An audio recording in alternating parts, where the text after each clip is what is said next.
A patient navigator is a healthcare professional or highly trained outreach worker that coordinates healthcare for patients. They help patients navigate through the maze of clinics, hospitals, outpatient centers, insurance and payment systems, patient support organizations, and other components of the healthcare system.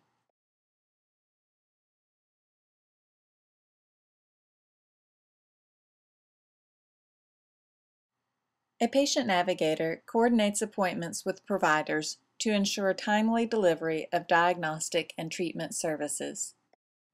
They help patients understand treatment options, diagnosis, and preventive behaviors.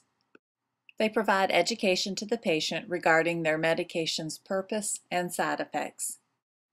They arrange language translation or interpretation services. A patient navigator can facilitate financial support and help with paperwork. They can help a patient access health care by arranging transportation, child care, or even elder care services. They provide emotional support to the patient and their families and inform them of clinical trials they may be candidates for.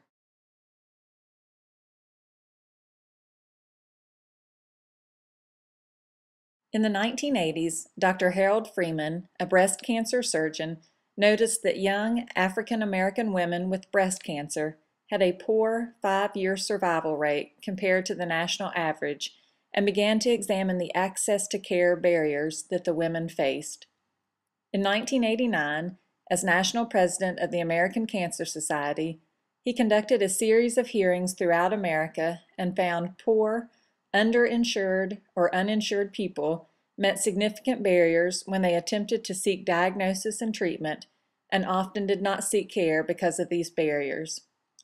These findings led Dr. Freeman to conceive the first Patient Navigator program in 1990 at Harlem Hospital in New York City, funded by a grant from the American Cancer Society. When the women were provided with a patient navigator who was skilled in removing barriers, the 5-year survival rate increased from 39% to 70%. Following the success of Dr. Freeman's initiative, there was an expansion in programs nationwide with funding from private foundations, including the American Cancer Society, the Avon Foundation, and the Susan B. Komen Breast Cancer Foundation.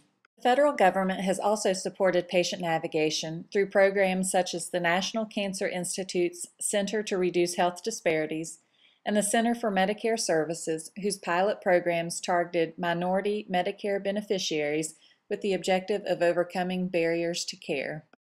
And in June 2005, then-President George W. Bush signed into law the Patient Navigator, Outreach and Chronic Disease Prevention Act of 2005, which authorized federal grants to hire and train patient navigators to assist patients with cancer, diabetes, cardiovascular disease, and other serious chronic diseases to obtain access to timely diagnostic, treatment, and follow-up care.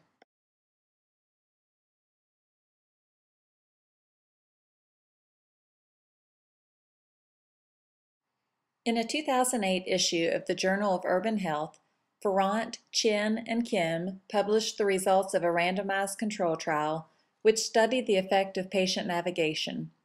They demonstrated a significantly shorter interval from abnormal diagnostic screening to date of diagnostic resolution when a patient navigator was involved. Another randomized control trial performed by L and colleagues, published in a 2007 issue of Preventive Medicine, found participants receiving patient navigator services were more likely to adhere to diagnostic follow-up than usual care participants or women who did not participate in the study. Additional research also demonstrates the efficacy of patient navigation in improving screening rates. A retrospective review, published in a 2006 issue of the Journal of Urban Health by Nash and colleagues, reported a significant decline in missed appointment rates, from 67% to 5% when a patient navigator was introduced. When patient navigator services were combined with health education and counseling, another study demonstrated significantly better rates of adherence to at least one follow-up appointment.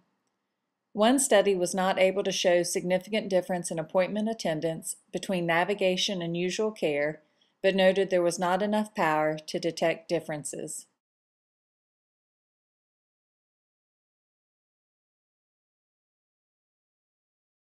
Despite the interest and funding of patient navigators, there is limited published research regarding their efficacy and cost effectiveness.